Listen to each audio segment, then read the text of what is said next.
City will take on Real Madrid. Real Madrid will take on Man City as well. Good luck. The whole 90 minutes, we're staying again. It has become a rivalry that has defined the European stage over the last half a decade. We competed against the best team in the world and the best bench in the world. Oh, what a star this boy is! Yeah, it looks like a derby already, 4 years in a row.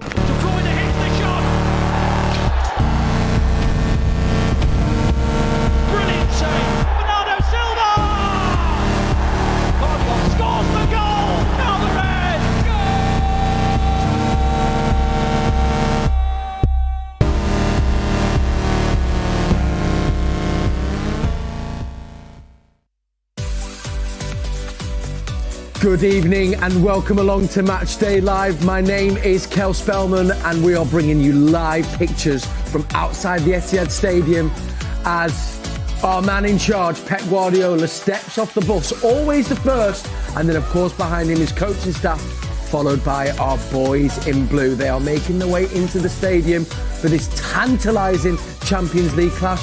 Arguably one of the biggest and most iconic games of this competition in the last 5-6 years. Did you know this is in fact the fourth consecutive time we have met Real Madrid in consecutive years? So this is a fixture we've all been used to seeing, but maybe not this early on. Of course, we've been all part of a brand new format. City not quite finishing as high up as they wanted to, neither of Madrid, so both playing to qualify for the next round. First leg is here at the Etihad.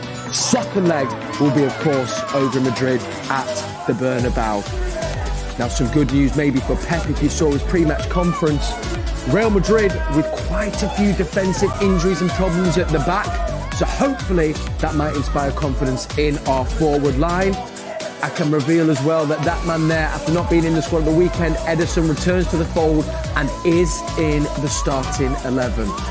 And as well, what will also give Pep confidence, and I'm sure Manchester City fans around the world, is the welcome news of lots of players returning from injury, including quite a few of our defensive stalwarts. I'm going to bring you the starting 11 in just a moment. I can tell we've got Andy and Kit with me in the studio.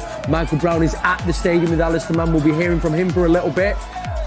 And I will reveal one more player starting. The man with the headphones on, the big man up front, Erling Haaland, will start. Let me bring you the rest of our Manchester City starting 11. This is the team chosen to face Real Madrid tonight. In goal, as just revealed, Ederson. Then at the back, Manuel Akanji alongside Ruben Diaz. 300 appearances from him at the weekend just gone. Nathan Ake, so great to see him come back into the fold, still recovering from a knock. Josko Gvardiol, ever present this season. And how good has that man been in the last couple of games? John Stones completes our 5 defenders. Kevin De Bruyne captains the side alongside Bernardo Silva in the middle. And then a forward 3 of Savinho. Over on the other side, keeping his position, Jack Grealish. And completing the 11, Erling Haaland.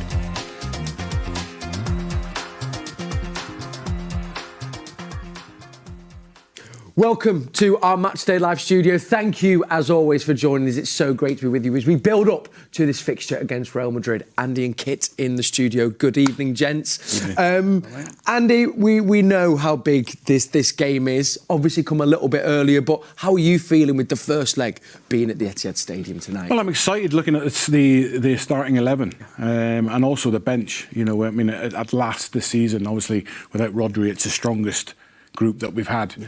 And then you've mentioned the starting 11, so that's 5, and then me and Kit are 7 centre-backs.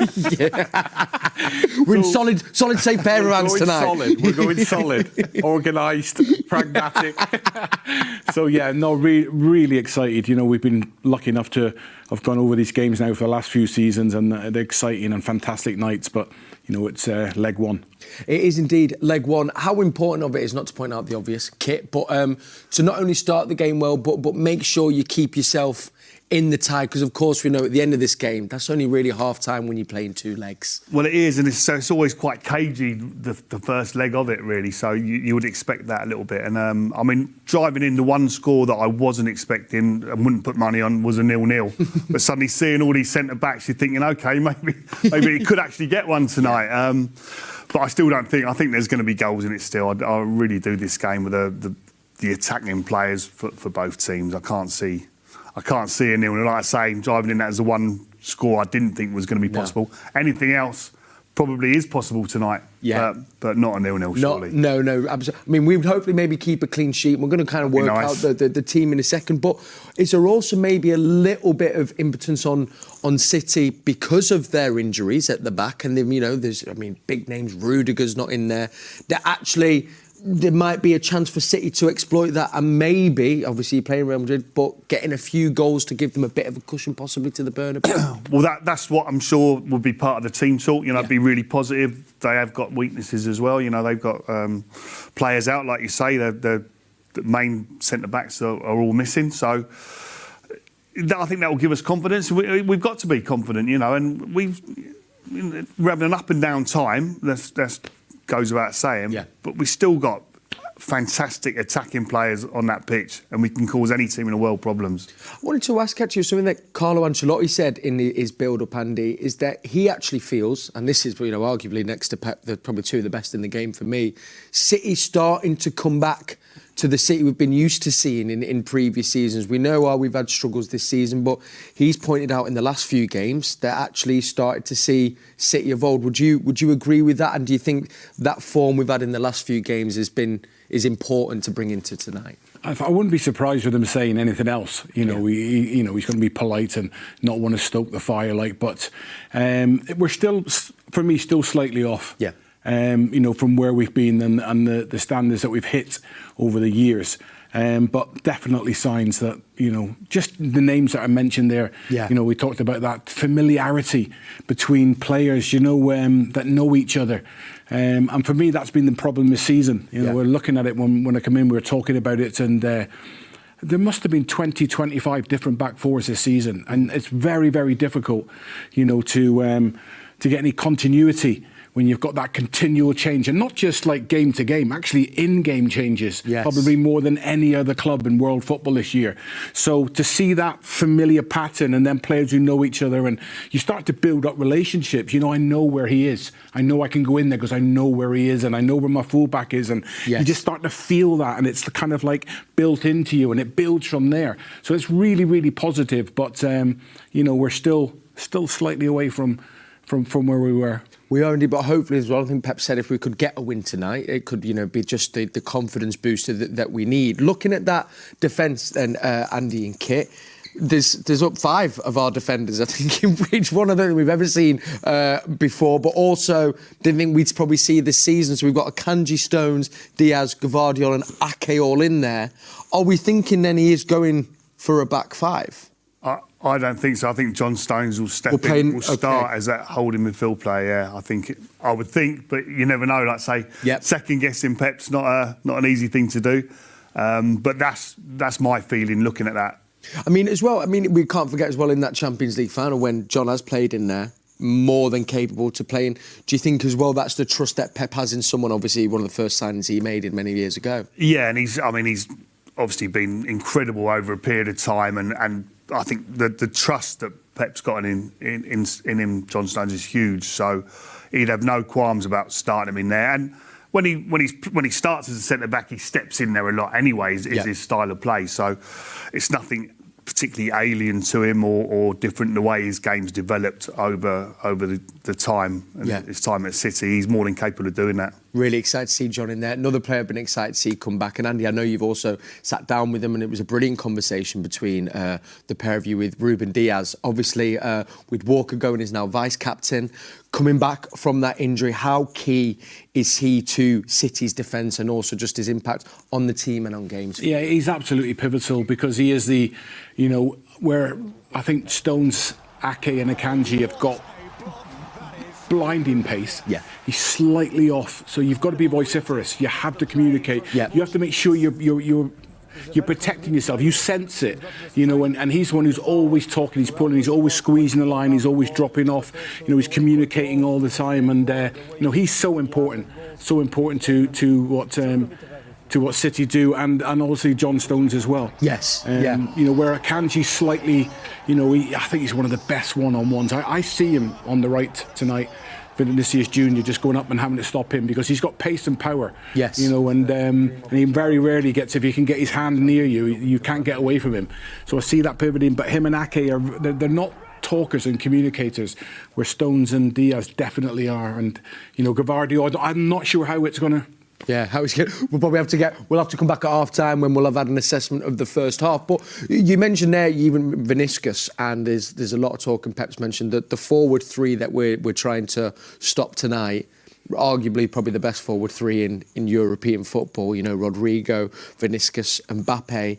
How will City have to try and... I don't want to say stop, because Pep has made a point and said you're never going to stop them for 90 minutes, 180 minutes. How do we try and limit, I guess, the chances that they make? And what can our defence do today, Kit, do you think? Well, they'll have to all be on their game. Concentration's going to be vital. Keep the concentration levels throughout. And as Andy just spoke about, that's where someone like a Diaz, his constant talking and organising, his leadership qualities are going to be so important to us tonight.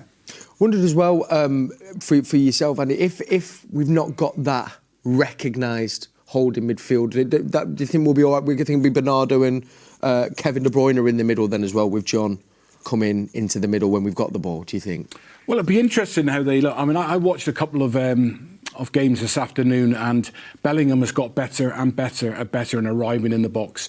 Now, you know, normally you'd think that Rodri would latch on to that and see them, because his timing of his runs and how explosive he is hard to stop. Now, you either need to get a check on it where you block or you pass on very, very early. And it's whether John goes in there and perhaps tries to track them runs that he makes, because it isn't just the front three, it's him as well. Yes, of course. So trying to get that balance right is going to be so important. But the key, you know, for City over the years has been that the only way you stop the opposition is by dominating the ball. Yes. And keep the ball. And then they can't, I can't remember what game it was, and I remember Pep saying that, you know, we can't outrun them, but we can outkeep the ball. And that's why they won the game, because they had better legs than the opposition. I'm not sure what game it was, but we kept the ball better than them, and that stops them hurting us. And that's always been the thing, and probably been more than ever this season, wasteful and giving the ball away at key moments, which have, you know, left us exposed. And if we're at our best, we don't give the ball away. No, and I think actually it's a good point, because I think, you know, sometimes when fans are maybe getting frustrated, you know, when they sometimes...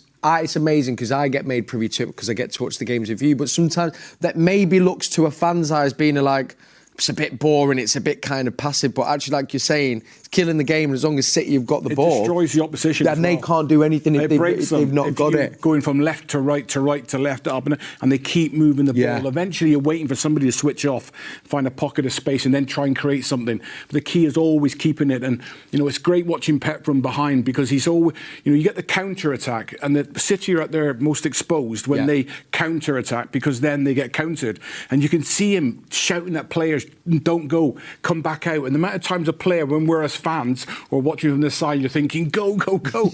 And they come back out and they play the ball back. And Pep's brilliant, fantastic. We'll build, you know, so they're kind of creating a wall behind each attack. And it's so clever how they do it. Yeah, genius. And that actually ties into probably why Jack Grealish has kept his place from the weekend. Obviously, we know struggled a little bit this season, struggled with the injury as well at the start of the season. Coming back into the fold, Pep said as well that he really wants to see Jack at his best. Maybe a few fans surprised to see him start, but do you think that's the thinking as well, Kit, because of how he keeps the ball, and also 2 assists at the weekend? I think that will play a part, certainly in Pep's thinking there, because he is excellent at keeping the ball, Jack, and keeping possession for the team, bringing other people into play, which could be very important tonight, you know. But I think also on the point Andy's making earlier with John Stones, if he does play in that holding midfield role, I mean, a lot of our problems have come from the counter-attack and then some cutbacks. Sometimes our midfield recovery hasn't been great, but you'd expect him to be getting back in and filling those holes and those gaps when they do attack us, which they will do with the pace they've got. You know, they're going to be coming in waves, but we've got to get that second wave right, make sure we're we're in position there. I think John Stones will be very useful for that. And Jack will work his socks off getting back in as well. We know that as well from absolutely. previous. And also, I think as well, it's probably important for us all fans, we have to accept they are going to create chances. Because you always want City to put in a perfect performance, but one perfect is always hard to achieve, but also accept you are coming up against 3 or 4 of the world's best. They're going to create tonight, and we have to weather the storm a little bit. Have you ever had games like that, where you're in defence and you almost have to accept, as much as we want to keep them out, that they're going to have a couple and we just have to ride it a little bit? Yeah, I think generally, pretty much every game, the opposition are going to get a period. And that's when you get together. Again, the leadership qualities of Ruben Dias are vital. And then when you're up against it a little bit, which against pretty much any team you will be at certain stages, some point, probably with the quality that they possess, maybe longer periods or more frequent periods. So it's really important to do that. But you've got to accept it, and that's when you stay in the game, you stay calm, you don't do anything silly, or try not to do anything silly, and just maintain your focus. Go from there. Lovely stuff, gents. Cracking start. Right, let's pause here. We're going to head live to the Etihad. Your commentary team today on the City app is Alistair Mann alongside Michael Brown, so we can get their thoughts on the City team. They're also going to bring us the Real Madrid team. Yeah, welcome to Pitchside, where I'm joined by my co-commentator tonight, the former City midfielder Michael Brown. Michael, you've had time to digest the City lineup. What are your initial thoughts? I'm still digesting it, I think. It's like where the change is going to come. I think notably when we look along that back line, who's going to play where? Is John Stones going to play that defensive midfield role?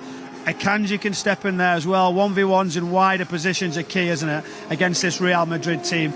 I mean, I think John Stones, I think the managers want him to play there or be available to do that for some time. He hasn't been available. I think it's so natural for him to step inside, get on the ball, take the ball in just different sort of tight situations. But what he's got that others hasn't got, Ali, is he's got a range of passing. So he can hit that big diagonal to create 1v1 situations a little bit quicker, and maybe that's something to look at. He can drop back in if needed, very experienced as well. Great to see Nathan Ake back. He's vital now to what this club does. He's just got a level of just sort of steadiness, hasn't he? Composed. So I think it's interesting. It's great. Jack Grealish has been here before. Kevin De Bruyne is so important on the pitch. We're missing key personnel. We know that looking at the team. But overall, I think we're ready to go and look forward to it. You alluded to Jack Grealish. Why is he in the starting lineup, do you believe? Well, I think we've seen him at the weekend. We've listened to the manager's press conferences, and he said he's got an eagerness, he's got a fight inside his belly that wants to get more minutes, wants to prove people that he can be in this team regularly. And when I've ever met Jack Grealish on several occasions, lovely guy, and he wants an arm around him. He wants to be the main guy. He wants to play football. He wants to have a smile on his face. He will have a big lift. We're getting the nod to play in this game. He knows how big this is. So hopefully he can glide through, get into good positions, drift inside at times. And I think it's so important for his confidence, that's for one. It's interesting because we were thinking before we saw the team who might be in, who might be out. I think we all thought Mateo Kovacic will probably start. He'd been rested at the weekend. He's on the bench. I guess that was a big call. A massive call. I mean, I think against this team as well, that's his Kovacic who want to have played, want to step into that middle position. He'll be very, very disappointed. But what we don't know is he got a slight something. Possibly. That maybe is just carrying. He's been here so many times.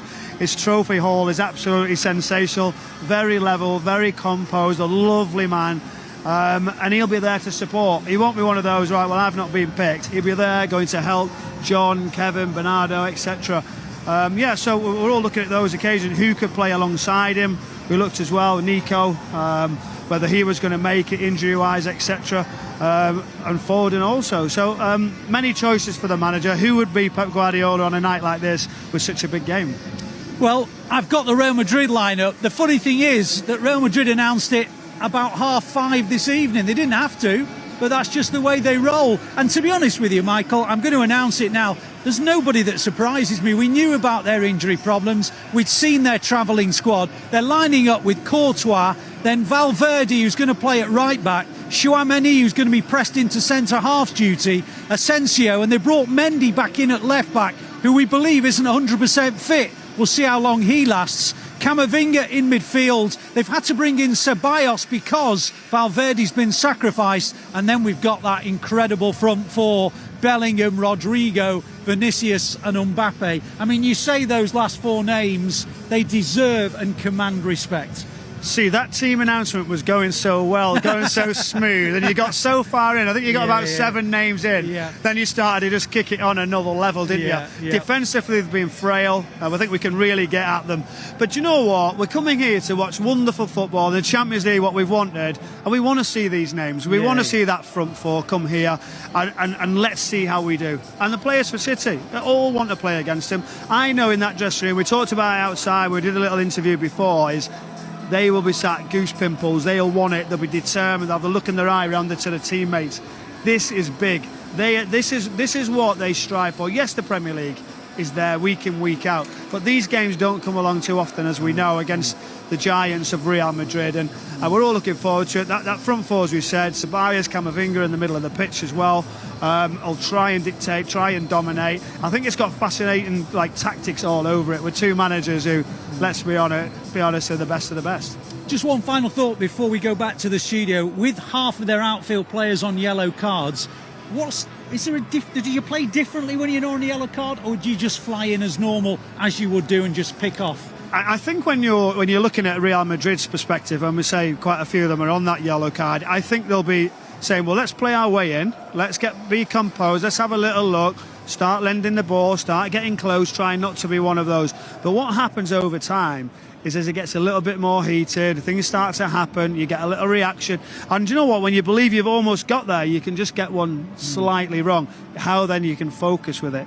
You say, well, I know I'm going to miss the next one, what do you do? So it's always there, but you do play slightly different. You sort of just allow a bit more space, you don't go for that daft one, but you can, that sometimes is worse because you hesitate, then you go, and it's not clean. But we obviously have Ruben Diaz as well, so I find the latest stages in these competitions is very harsh when people are missing games like this, finals, quarter-finals, second legs of top games for a yellow card. Yeah, absolutely. OK, they're the thoughts of Michael Brown. He's on commentary duty with me. We're also going to be back a bit later on when we're reflecting on probably the greatest night in City's history, when they spanked Real Madrid 4-0. All that and plenty more. So let's get out of the rain and back into the warm studio, shall we?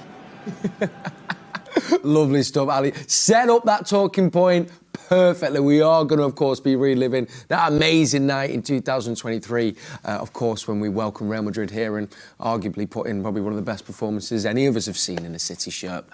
Michael Brown as well, best place to ask what's it like to play on a yellow card, so good insight there. But just to mention a few of them players, if they do pick up a booking in this game, Tchouaméni, Camavinga and Bellingham are the three. Endick as well on the bench. So if they do pick up a booking, that means they won't play in the next leg. However, with their defensive problems, Andy, you look at that forward four, and as I think Ali said perfectly, they command respect because they can hurt any team. They're going to be a problem tonight. Yeah, it is. And I like Pep saying you're not going to be able to stop them. I get that. There's going to be moments, and Kit's alluded to it. We're going to have to suffer through periods. But, I'd love to see the stats this year when we've actually got into a deep block, when everybody's got back behind the ball, how many opportunities we have actually then conceded. Yeah. Because once you get into that shape, it's so hard to break that down.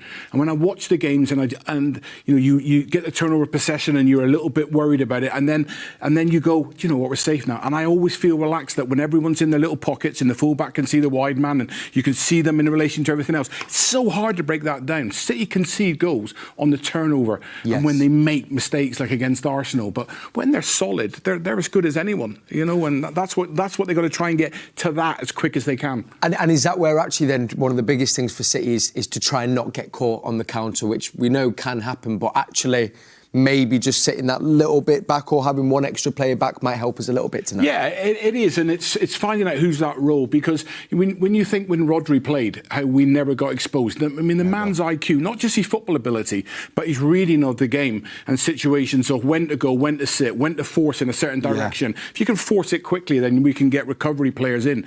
But his intelligence was It dictated. Just incredible, you know, and that's the key tonight, is how quick can we force a ball, a back pass, or force it wide? Because if it comes central and they get the first pass right and on the turn, then when you got them three just darting and then...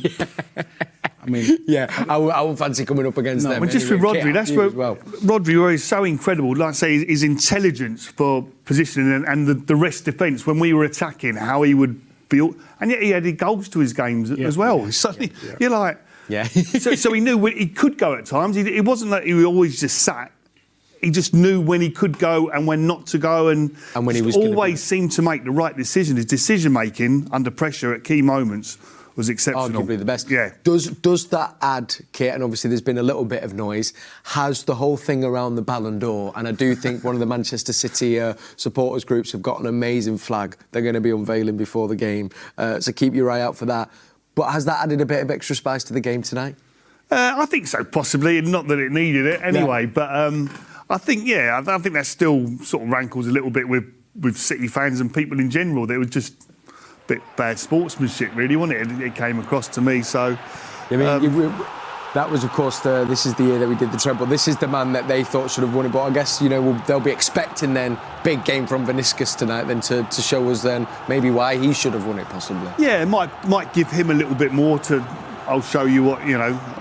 I'll show you all sort of things. So, I mean, he's not a bad player. It's interesting that they said, Kel, that Vinicius should have won it this year and Rodri should have won it the year before. Yes. But for me, he should have won it both years, Rodri. Yeah, Do you know, and that's not just blue-tinted glasses. I agree. It's phenomenal for back-to-back seasons.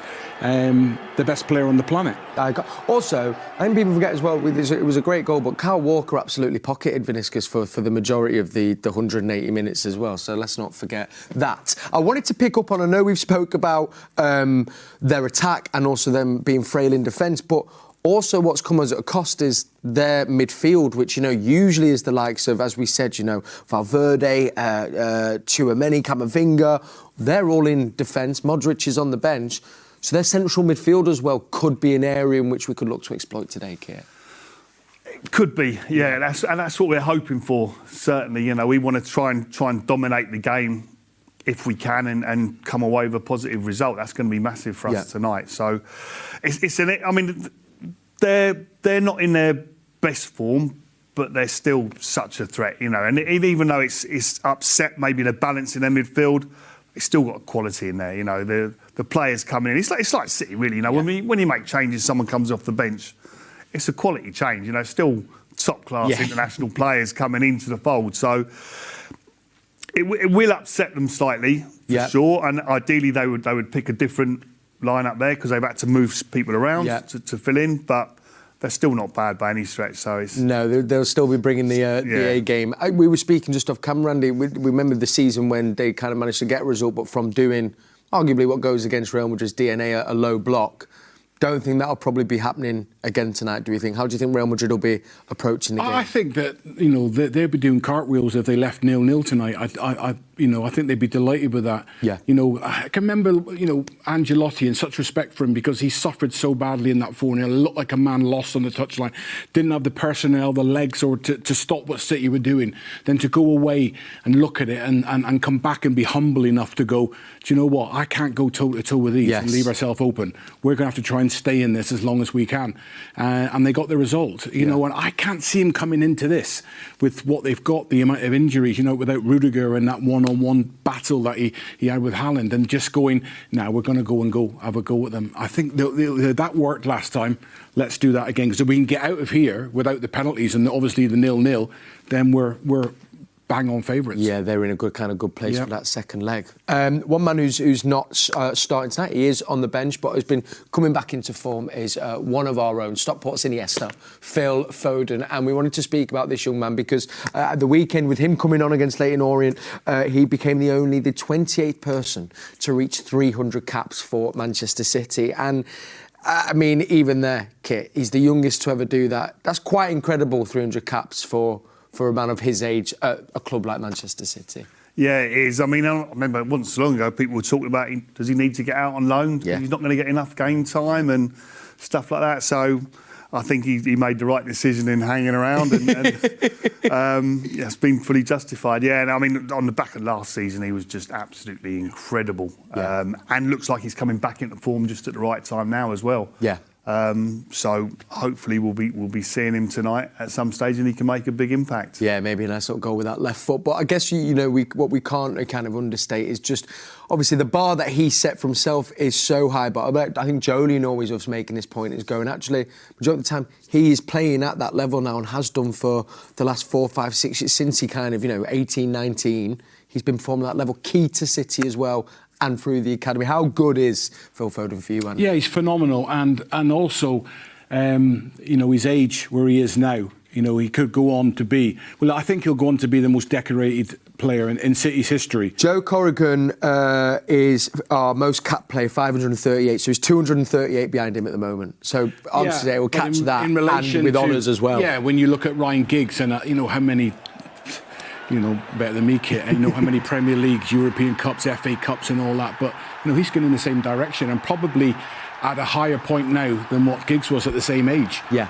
So if he carries on and sees his career out at Manchester City, when he's so fit and the way he structurally is, he's not going to pick up injuries. No. You're looking at 600 plus towards 700 games. Wow. And, let's hope that's 15 Premier League titles by the time he comes to the end. Yeah, fill that trophy cabinet. Also, as well, the idea of that hopefully he'll be playing just behind Erling Haaland for the next 9 years as well. Going off Andy's point, which he's kind of already said, but he probably could and will go on to be one of City's greatest ever, Kit. You would certainly think so at the moment, looking at it. I mean, he's off to a great start, and let's put it that way. Yeah. So just touch wood, injuries and stuff like that can go in his favour. He can stay pretty clear of them, and then there's absolutely no reason why not. He can go on to become one of the greatest City players of all time. I just wanted to ask, because obviously I know me both obviously in coaching, but particularly everyone spoke about that he was one of the names that across all the academies, whether that be in England but also in Europe, everyone almost knew of Phil Foden from when he was 9, 10 years old. What is it that, like, as player at that age has or does that does just separate them and they kind of make a name for themselves before they're even, their 13th birthday? Yeah, it's generally, I think, as much as like the obvious ability and the skill and the scoring of goals, it's the game intelligence really, yeah. for me, and he's got that in abundance. And you see the clips, of footage of him from a real young kid, and he's just thinking ahead of other players of his age.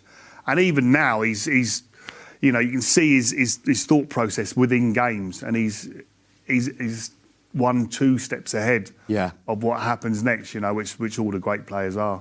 I guess as well, I know this is an obvious question, having I've asked it before, but you can't really coach that? I mean, you can maybe make it better, Andy, or can you coach it? I don't know.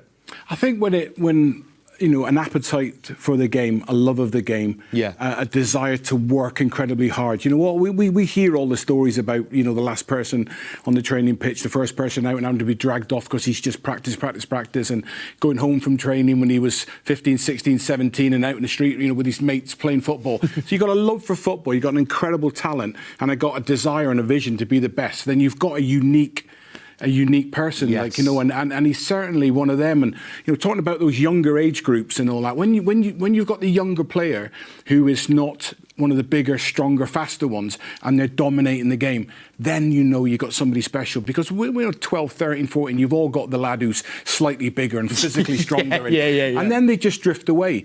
But when we look at, I think it was the under 16s or 17s World Cup, and he was the player of the tournament.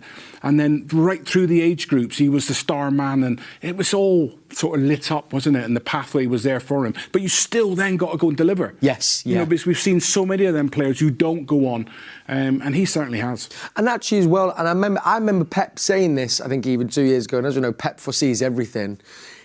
Phil just felt like he was almost like, where's the ceiling going to come? And Pep was like, at some point, he's going to have a little knock or a little slight dip in form, and that's where he'll probably learn the biggest lesson he's got to learn.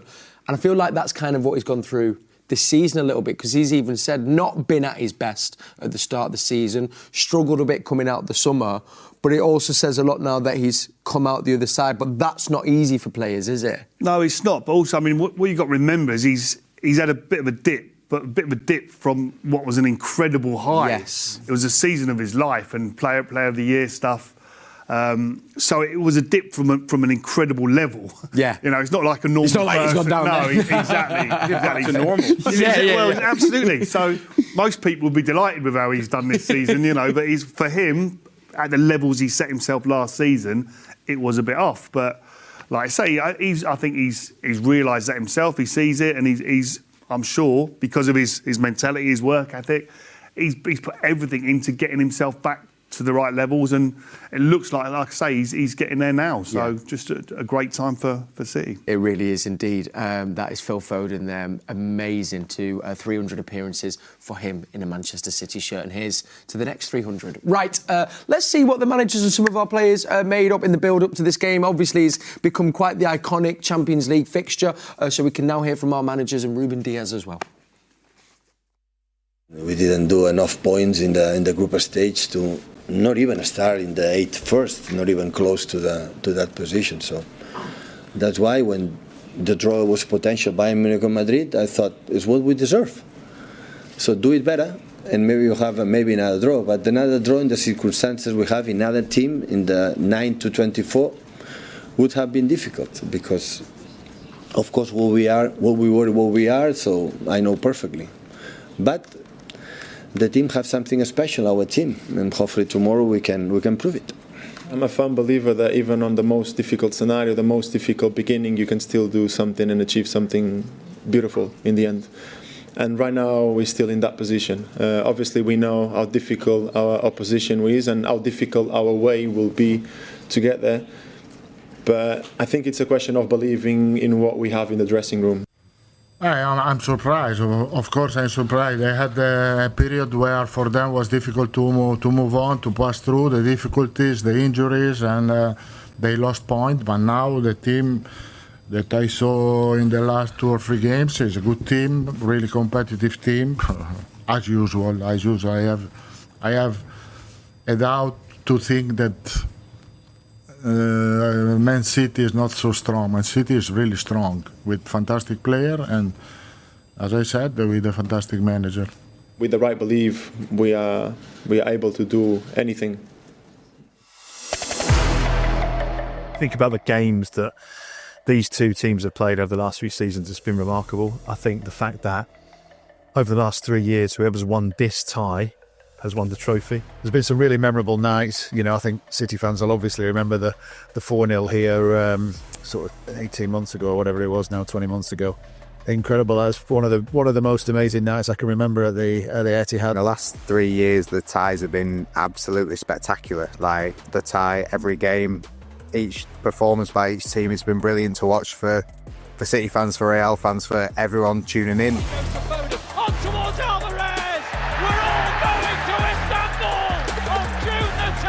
For this City team to do that to Real Madrid was, I think, the moment they thought, we're going to win this trophy. We are good enough. They're the benchmark, and we've just absolutely thrashed them. I loved the 2 games at the Bernabeu for City, the 1-1 draw in the treble year and the 3-3 last season. You know, I just think it's so difficult to go to the Bernabeu and get a result, and City to get those 2 results they did in the different circumstances, just phenomenal performances and like I say, great games for everyone to watch. As a neutral, the turnaround in the season before that, you know, when Rodrigo scored right at the end and then Benzema won it in extra time, that was as dramatic as anything I've seen in terms of a turnaround. But of course, Real Madrid just have a habit of doing that. I think it helps them that the first leg's at home. They just need everything to go their way to give them the chance to take something to the Bernabeu, to give them something to fight for. The City, of course, have improved since Boxing Day, and they're starting to get a few players back. The fans are going to have to turn up tomorrow night and be on it, because if you can take a big advantage to the second leg, then it can make so much difference. And even City in this moment, you just feel they could do something, couldn't they? Bringing you some pictures from the Etihad Stadium. If you've just tuned in, thanks for joining us. Welcome to MatchDay Live. We're building up to this huge clash against Real Madrid to qualify for the next round in the Champions League. This is the first leg. Second leg, of course, over in the Bernabeu. Kevin De Bruyne, who you just saw, just gave an interview before the game speaking about how game management is going to be key this evening and it's going to be a tough second leg. So it's going to be a tough first leg for Real Madrid. We were just watching a brilliant little film there, looking back at, well, this rivalry, but also that famous night here at the Etihad in 2023 when we went on to win the treble. And Andy, you were on commentary. In fact, you were also, that famous line of yours made it into the documentary, which you'll probably say now, but it was arguably probably the best performance and night here at the Etihad Stadium. Yeah, it was, and it was special when you realised that you were witnessing something really special on that night. And I turned to Ali at half time and just said, look, I'm not getting carried away, Ali. I said, but I think that's the best 45 minutes of football I've ever seen in my life. Yeah. And it wasn't just the scoreline. It was the fact that Courtois was man of the match. And he pulled off 3 or 4 saves that I don't think any other keeper at that time could have saved them, because obviously his height and his span. It was unreal, some of the saves he made. And your breath was taken away by it. When obviously the second half panned out differently, they got a bit more legs. I think they put Camavinga into midfield and they got a bit more legs in there. Because we just ran all over them. De Bruyne was just phenomenal. Well, everyone was.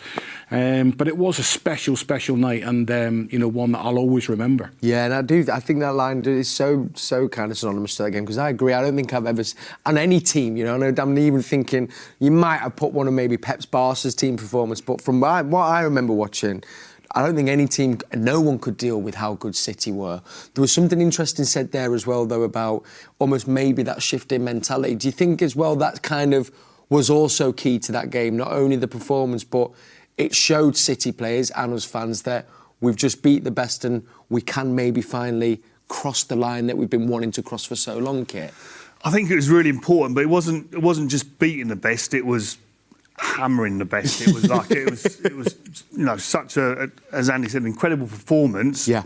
But it's the fact it was against them. It was against Real Madrid, Kings of Europe, whatever, and suddenly City wiped the floor with them. That first half especially was just incredible. 3-0 at half time, blew them out of the water totally. So that was a statement performance and result that I think even the biggest cynic watching that is going to think City the real deal here. They can go on and win this. And we went and did it. And also even these games. This was the away. I think the previous season with the De Bruyne goal. But these are all stepping stones as well, aren't they? To go and to help you put a run together in this competition. As much as we've wanted it, Andy, it's that difficult because you need to go through the experiences of a Real Madrid turnaround, of maybe getting that goal to make it level at the Bernabeu, to set you up to do what we did in 2023. Yeah, absolutely. And you kind of break these barriers down, and over the years, and I think back to Yaya's goal, which won the first trophy, and then getting over the line. And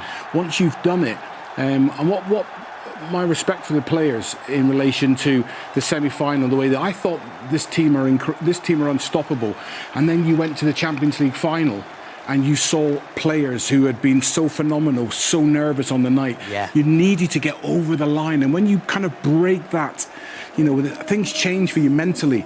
And like I say, my respect for them grew because I could see how nervous they were. I was actually, in the stadium watching the game and thinking, wow, they're actually feeling it. They want this so bad that, and players were making mistakes, giving balls away that, that they hadn't done in the semi-final. And again, I went away from that thinking, they're not robotic. They're human beings. And to actually go and do it, now you're capable of it, and they'll be taking that into tonight's game. I just was going to actually say that then Kit as well, even though given the form we've had this season and you lose the main man there, Rodri, but so great to see him here at the Etihad, there is now an innate belief, and I guess you can take a confidence because of that win in Istanbul, but also because the team that have won this fixture in the last 3 seasons has gone on to win the Champions League. That's got to breed some confidence, and actually, not an arrogance, but you go, no, we're here now, and we're very much in the fabric of this competition, Kit.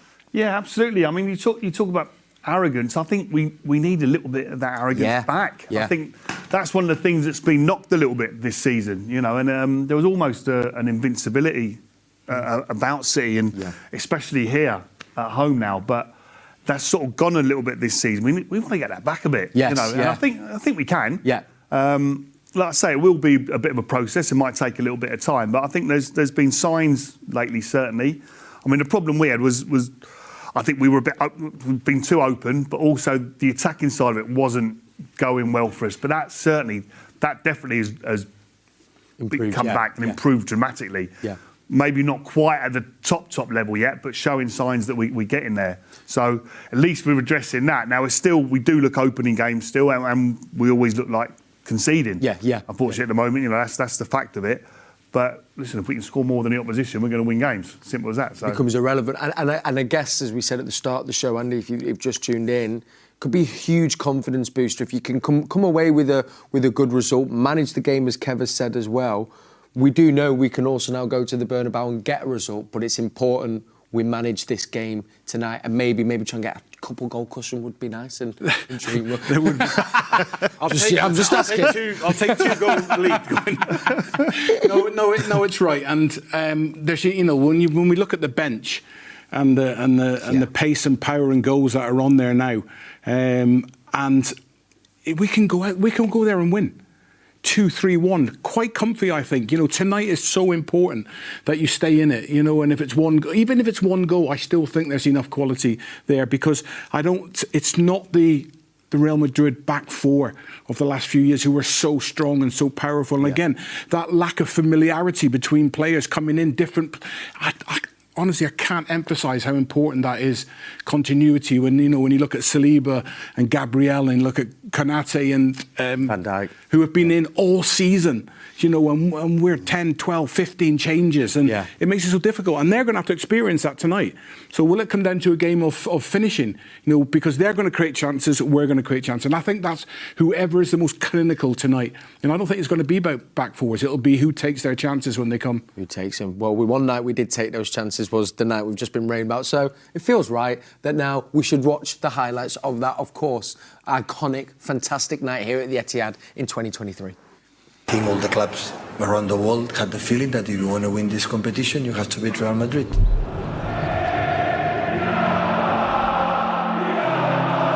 The Blues have negotiated a draw. They're a win away from the Champions League final. So here we go then, part 2 of the Dream semi-final. History chasing Manchester City against the 14-time European champions Real Madrid. It's the very best the game of football has to offer. Sit back and enjoy it. Walking out onto De Bruyne on the edge of the area. Into the gap for Bernardo Silva. 1-0. Manchester City lead Real Madrid. It's been a battery and City lead at last. It might break for Bernardo Silva. City 2. Real Madrid 0. Manchester City have had some great nights. They haven't had many greater nights in European competition than this one. City are in the final of the UEFA Champions League of 2023. Oh, I've still got the boost bumps every time I see that game, hear that game. Oh, the memories. Alongside me, I've got FG, who's going to give us a fan's perspective, apart from all the other perspectives, and Michael, who's going to give us a footballing perspective on what I think was the greatest night in City's football history. Now, I know they went on and won the Champions League in Istanbul, but for you, wasn't that the night that City won it? Yeah, just 90 minutes of pure goosebumps, I think. I think Bernardo settling the nerves, like the atmosphere, the weather was all right that day as well. Everything was perfect that night. I mean, Real Madrid in the Champions League, we know how difficult it is. We've seen it so many times. I think the nerves, the pre-match nerves were there. But what that team did that day was probably, like I said, that's probably my best night at the Etihad. And before then, there was nights like Hamburg, where we had sensational nights. We, of course, had the company header against United here, which is a massive day. But that one is just one that I can remember so well. And I wish I could relive, and hopefully it'd be nice to relive something similar tonight. Well, absolutely. I mean, Michael, from a football perspective, I remember Andy Morrison said to me, that's the best 45 minutes I've seen a team play, full stop. Do you concur? Do you know, that's a big statement, isn't it? Do you know, but it was right at the top. And what I did look at, and I was thinking, is this really happening to this particular team? The joy on everyone's faces right around the stadium, and talk about the supporters. But from a football point of view that you talk about, we're fascinated. We're watching this Real Madrid get absolutely ran everywhere, chance after chance after chance. Remember that top save to the right side, Courtois, which just pushed it round from the Haaland header. And from there on, you're just going, really, is this the level now that this club has got to against Real Madrid? And it was a pleasure to be in the stadium. You talk about winning Champions Leagues, winning performances. I mean, that was City had arrived plus a lot. You know, the atmosphere that night, can you compare it to any other Etihad nights? I mean, look, like I always mention the Hamburg game because that was special. We played, I think it was Reading in an FA Cup quarter-final before getting to Wembley, I think in 2012, the year that we won it. But, I mean, not really, because I think it was the pure magnitude and the pure, like Brownie said, the joy on people's faces, but also the actual shock. It was 90 minutes where it hadn't sunk in. The next day you wake up in the morning, you watch it again, and you're like, have we really just done that? But even pre-match, like you said, they do so well here with the light shows and stuff, but there was just a special atmosphere there where, especially after the first leg, that the mighty Real Madrid were coming here, but this year was going to be different. So, do you know what is interesting though? So you've had that fan perspective now, but you're spoilt now. You're always down here, you're not around it, so you're going to see it from a different point of view. So if it all goes well tonight, you might have to. Listen, I would love nothing more than to be pitchside every week watching this team and this group of players. Look, we've had a good year, haven't we? We've had a good few years, regardless. That for me is probably the best few months of football I think I'll ever see in terms of what we went on to achieve, how quickly the time went, but how, straightforward, shall I say, that time. Imagine the players as well. Do you know, we look as pundits, ex-footballers, as fans, supporters, but those players to have actually been on that pitch and to realise what was happening, the joy, their families as they go, and then they're passing and they're realising that they're going to go again, and then the scoring and that feeling as you're running off when you've done it at that level is... Honestly, you asked Bernardo what it felt like when he scored the second. I was going to just without going into boring detail, what were they doing so well that night? What did they do right, and how did they stop Real Madrid? I think it was the first time we sort of went, it doesn't matter who you are, we're going to do it, and they were that hyped and raised for it. We didn't really necessarily think, too much about the danger. We said this is going to be our game, and what we did is we were all on top of the game. We all played with the highest intensity. You look at the intensity and the way the players drove forward. The passes were always on, everything clicked into motion, and the organisation, they just knew they were ready, but they didn't probably know by how much. I think that was the difference. I think, going back to what you were saying before, special nights at the Etihad, you had QPR, which was sort of a different type of special. That was just nerves all throughout, last-minute relief. We had 90 minutes of pure joy here against the best team Europe's ever seen. You were laughing, weren't you? It was almost like don't let this end. I was looking at my dad and I was like, this is unbelievable. Alvarez put the icing on the cake at the end. That reverse pass and then a cool finish into the corner. Fantastic. I wish you could revisit it. We might. We might. It just might be round the corner right now. That was kind of my next question. We're due, right? We're due, aren't we? We're due something. Well, I was going to say, is there a lesson learned? You mentioned there, you forget who the opposition are. You do what you do. You don't get bogged down in what they're capable of doing. Can we replicate it tonight? I think we can certainly replicate a good performance. I don't think we're in a motion to be able to deliver. It wasn't just scoring the amount of goals we did. It was the way we did it. It was constant. You don't think it was chance after chance. Yeah, you can win 4-0, right? Yeah. But you can't win 4-0 like that. Yeah. Because we're just not in our stride enough. That was as oiled as we had been. And everyone was right on top of the game. You look now when we go, John Stones maybe in midfield. Yeah. You've got Jack Grealish, who's not played so much. You've got Nathan Ake coming. So if we win 2-3, 4-0, it's going to be a different one. Will we enjoy it? Will the players certainly say, what a night we had? Of course. But that was an ultimate performance. I think from a fan's perspective as well, we were so in tune with the team that night. The Real Madrid game that night, we went in there, everyone believed, tonight's a bit in and ahhing, we've had a difficult season. Look, we trust this group of players. We're lucky to watch them as fans. And as an ex-player as well, you probably look at them with joy still. These are players that have achieved so much. But like Brownie said, that night we were so in tune. There was so much belief, so much noise, so much everything was in tune, even the players with the fans, the celebrations, the roar when Bernardo. We've got experience in the team tonight. Yeah. Do you know? And I think that's when I look around and go, okay, what could it be? There's experience to try and deliver a performance. Not necessarily the best, most attacking flair players. We've gone to really do a job and be as organised and be as composed as we possibly can, because we're going to need it. But great memories. Love talking about that now. You can watch it. I was just having a little look at the clips today, and I just started from memory again. Started laughing, going, it was ridiculous. It was. Well, that's the thought of an ex-player, massive fan, and me as the commentator that night. If I can get to those levels as a commentator again, I'll be absolutely thrilled tonight. Love it. Let's see it again, maybe. Back to the studio. Thank you very much, sir. We were just getting the thoughts and feelings from, of course, Alistair and Michael Browner on commentary, and FG as well, speaking about that night. And as we were saying there, hopeful that we might be able to, have history repeating itself. That's what all City fans will be dreaming for. That man there, we played a part in it tonight. He does start, Jack Grealish. These are just some live pictures from them training on the Etihad a little bit earlier on. Now, gents, just a slight pause from the game at hand tonight. I wanted to pick up on something that Cristiano Ronaldo has spoke about this week, where he has described himself as the most complete ever player.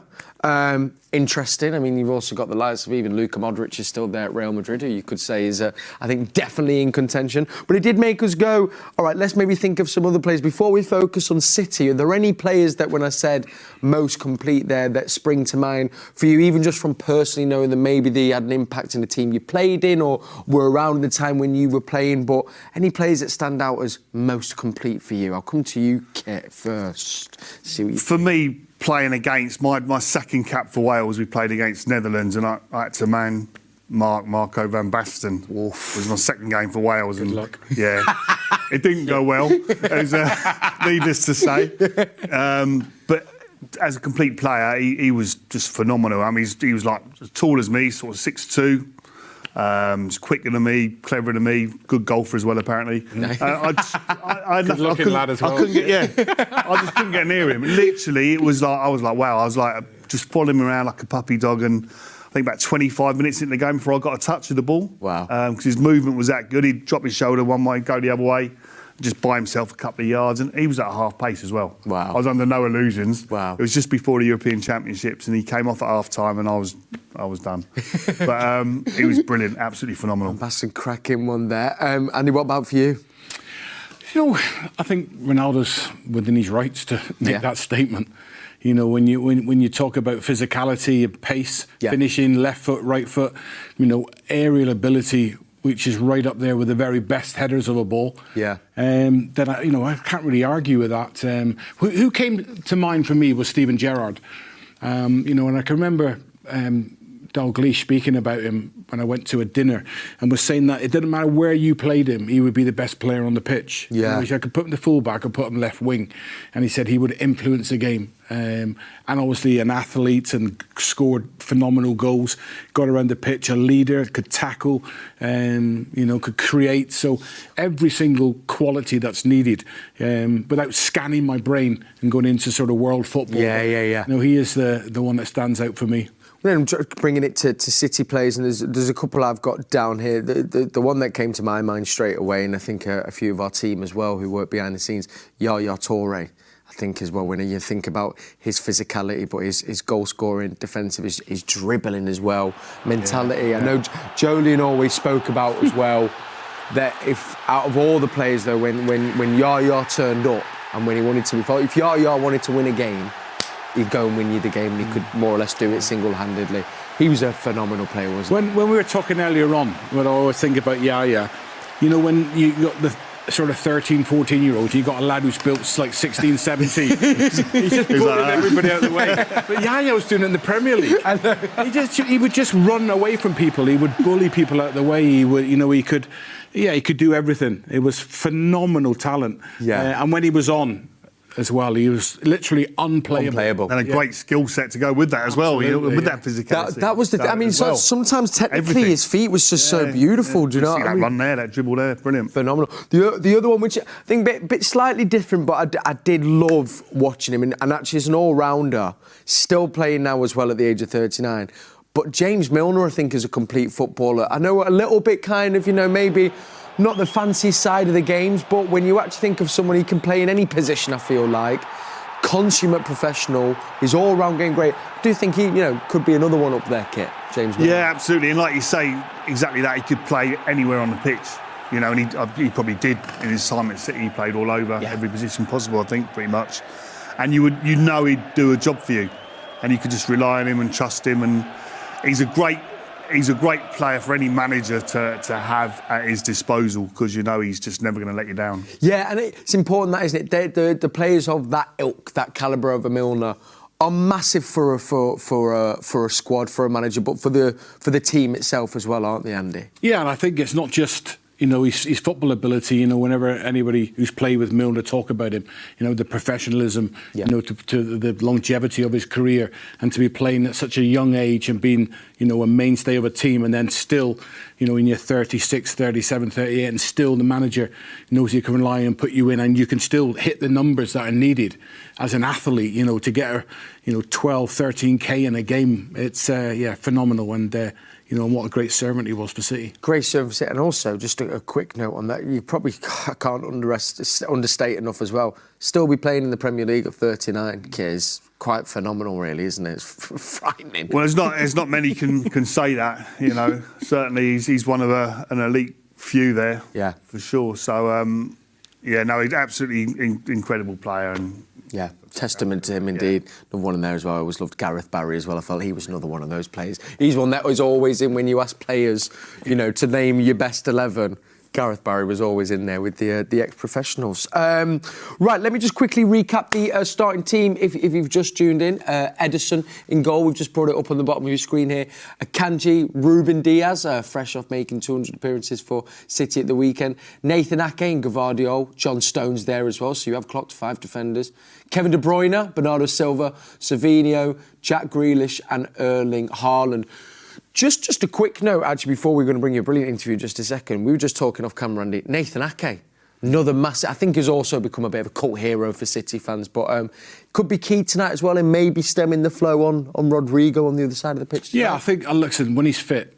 I think he's as good as any defender in the Premier League, especially in one-on-one situations. He's got deceptive pace where he seems to looks like he's full out, but then he finds another yard. And he doesn't get exposed. He doesn't get run at too often. He's another one who communicates well. Because I always think when you get... As a fullback, if you have the player the wide man keep running at you, there's something's not right. Either your position is not right or you're not communicating because you're leaving yourself exposed. He doesn't. So he's very intelligent as well. And when he does get one-on-one situations, he rarely gets, rinsed. Yes. Like, like we've seen Savinho do of late when he gets you one-on-one. You're in all sorts of trouble.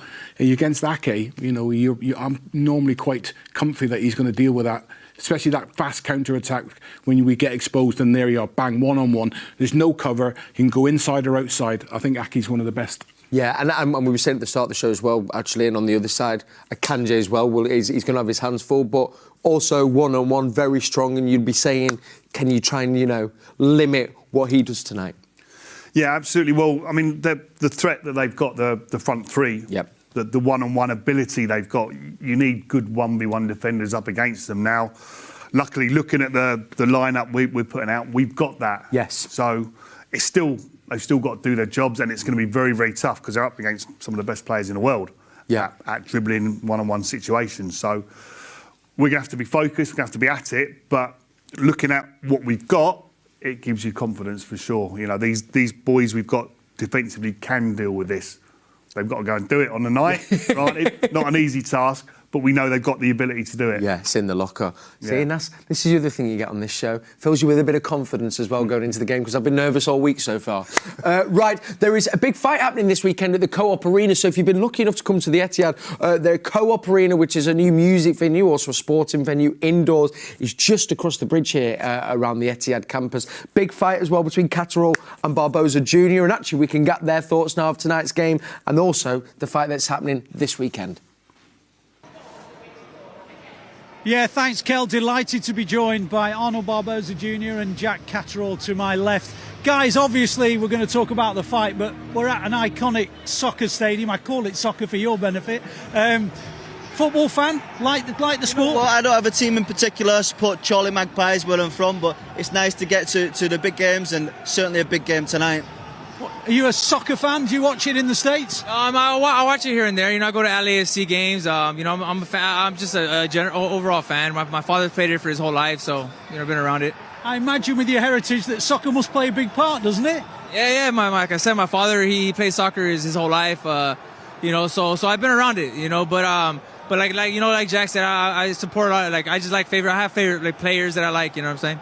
Well, let's get on to the boxing. I mean, it's a big. Let's be honest, it's a big fight at the weekend. You've two guys. You've turned 30. You've both got good records. How big a fight is Saturday night? It's a massive fight. It's a high risk fight. We know what's at stake. We're fighting for the interim world title. These are the fights I believe we've both been chasing for years. We've been craving these big fights. I've had a period in my career where I've been denied these big fights, as has Barboza. So grateful for the opportunity, and I can't wait to get in there Saturday. Have you fought in Manchester before? Is this your first taste of it? This is my first taste of it. Excited. I've seen when he fought his last fight at Regis, and I see the crowd, and that's something that I strive to fight in. So it's a dream. So I'm very excited. I know, you guys have Manchester has a lot of great boxing fans. They appreciate the sport, and they're not like Mexican fans. They just want to see they want to rip their heads off. You know what I'm saying? They appreciate the sport, so I'm excited.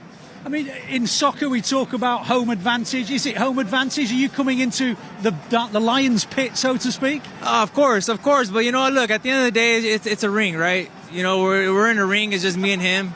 And at the end of the day, that's all that matters. You know what I'm saying? At the end of the day, that we're both tunnel vision locked in. Do you hear the fans? Can they make a difference to you on Saturday? They can't make a difference. Like I said, when we get in there and the bell goes, me and Barboza in the ring, that's all that matters. That's all I'm focused on. It's nice to have the fight so close to home. After a long career, it's nice to get the fans a fight so close to home. So I'm excited to put on an event and put on a good fight. It's a funny thing because people who aren't massive boxing fans always think of the heavyweight division, but there's so much excitement about your division right now. Sell it to people. Yeah, this weight that we're fighting in right now, 140, is the best weight in boxing. There's so many good fights. This is a good fight Saturday, and there's a lot of good fights to be made in the future. So if you're free Saturday after the game, come down to the Cope and we're going to rip it up. Why is it such an exciting division right now? I think it's been the most exciting division the past 2 years. A lot of guys moved up into our division. And big fights are getting made. Other than mine and his, there's still big fights that are getting made, outside. So no matter what, there's always big fights after this. There's going to be big fights in the 140-pound division, and it's very exciting. So everybody here, after the game, come down and watch a good scrap on Saturday. Just one final thought, for a question for each of you, really. This isn't a world title shot, but it's the stepping stone to one, isn't it? Yeah, and that's just as important. You're only as good as your next fight or as good as your last fight, and this is important on Saturday to get the victory, to keep moving on and be involved in more big fights. So it's a big fight, but I'm more than ready for it. Biggest fight in your career, would you say? I think it's the biggest fight of my career, no doubt. It's a high risk, high reward. You know what I mean? So we're very excited. We know what comes after. But look, first things first, it's Saturday, and we're looking to put a show. Well, I heard you saying something about Real Madrid before. I'm not going to give you the chance this time. Are you expecting a City win tonight? Yeah, come on, let's go City. We need a victory tonight.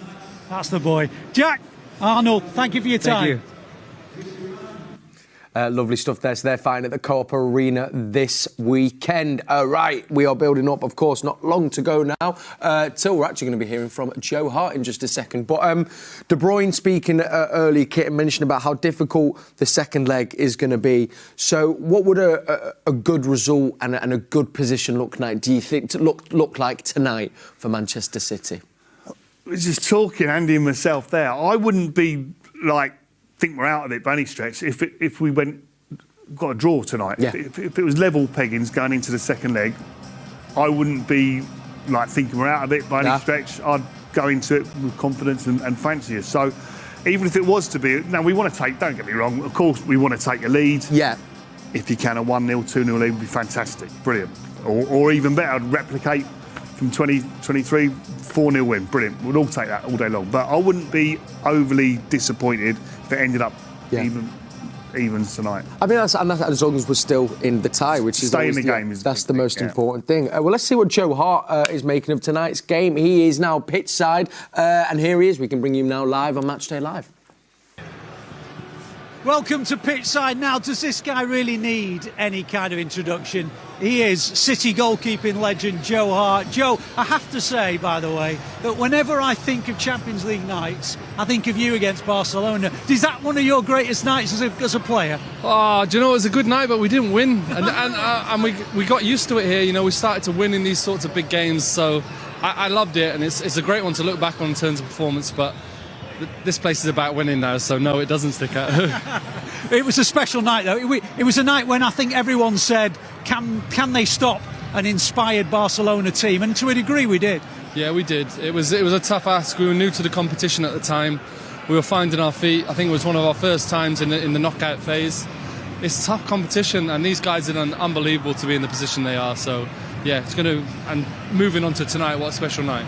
Absolutely. And now, Joe, you talk about, of course, that start in the competition. I was lucky enough to be at every single game that year in the first year of the Champions League. It was tough. It was a big start. I mean, how much has this team, of course, they've gone on to win the competition and they've settled in this tournament. How much are nights like this a bit more of the norm for this team now? I think that's credit to the club, credit to the owners. They came in, they wanted Champions League football was the first thing, get through the door. And I think everybody knew that once getting through the door, that's not it. You've not made it. You've got to establish yourself. But I think a night like tonight, whenever Real Madrid play Manchester City now, it's one of the standout calendars, and that's credit to Manchester City. Do you sometimes think back to... I mean, I remember trying to get into the Champions League and losing one year to Spurs, then beating Spurs the year after. What did it mean to the club at that point to get into the Champions League? Well, it was everything. It was everything that was being set up. You know, everyone's got a plan, and many teams have tried to do it, but we had to execute, and it was tough. And there were big moments, but the club started to win the big moments. You look at the semi-final against Manchester United, those sorts of moments started to turn the tide.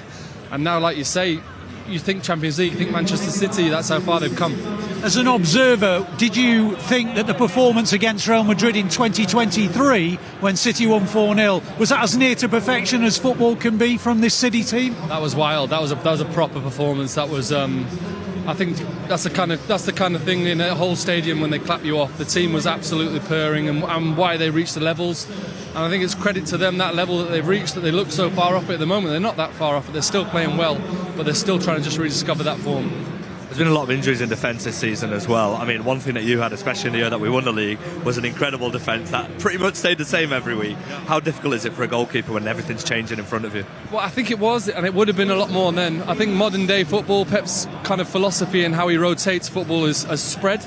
So towards the latter end of my career, it's become a lot more normal, and even into changing the goalkeepers and things like that. But that would have thrown us back in the day. That really would. So credit to the boys staying fit and strong. Well, yeah, from my perspective as a fan, I think you're a massive hero of everyone's here. And thank you so much for everything you did for the club. It was a pleasure. I remember your debut at Spurs as well, I was in the away end for that, and it was ridiculous because Shea Given was a brilliant goalkeeper as well. Yeah, that was great moments to look back on. And at the time, Shea, I'm sure you spent time with an incredible person, a top goalkeeper. So it was a big turning point in my career, and forever grateful. And you say you're grateful for me, mate. I'm grateful for you. I'm grateful for this place.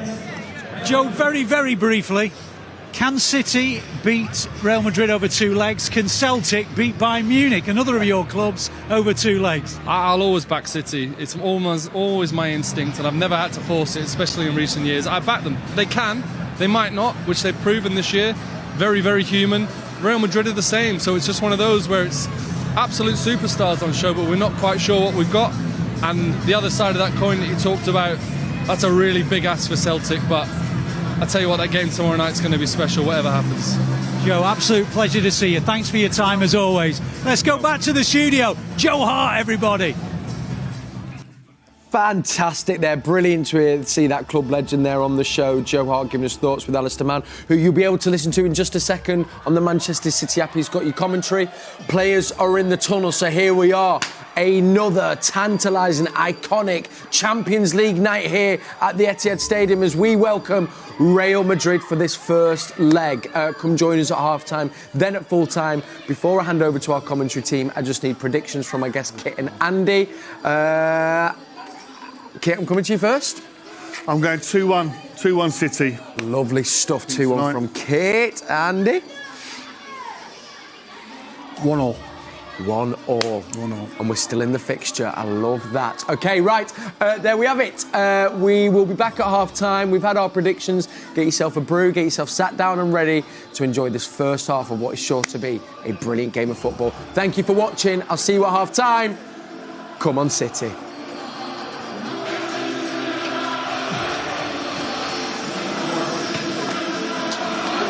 Thank you, Kel.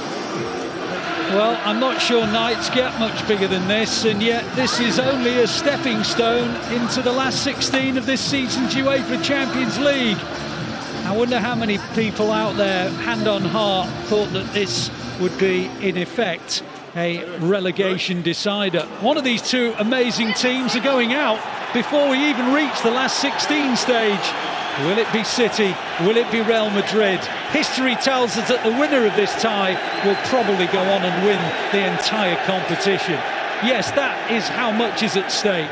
You just get the sense, even Carlo Ancelotti has said, the winner of this tie will win this season's Champions League. The names, they read like a who's who of the international game. It's more like picking a side for the Xbox than it is a selection process for a match involving two football teams. City, well, dogged by injuries. They've had their reasons for not automatically making the last 16. Real Madrid have had their own issues. The fact is that tonight they are up against each other in this first ever knockout playoff phase after the new look Champions League phase. The two sides make their way onto the pitch after a quite breathtaking light show. There is an atmosphere that befits a semi-final. And of course, everyone has been talking about that semi-final of 2023, when the Blues swept Real Madrid away in a quite breathtaking display by 4-0.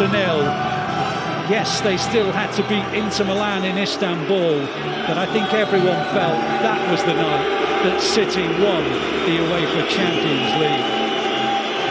Well, on our monitor a second ago was a picture of Rodri up in the stands. He was taking photographs on his phone, probably of the enormous sort of collage that's been made to the right. It's like a big flag with "Stop crying your heart out," and Rodri kissing the Ballon d'Or. The Blues supporters well aware that the best player in the world officially was not heralded as such by a Real Madrid team who decided not to attend the Ballon d'Or ceremony in protest of the fact that Vinny Jr. hadn't received the accolade. Just an extra ingredient as if we needed it, just an extra undercurrent. The fact is these two teams have now got history. Pep Guardiola says it's like a derby. The respect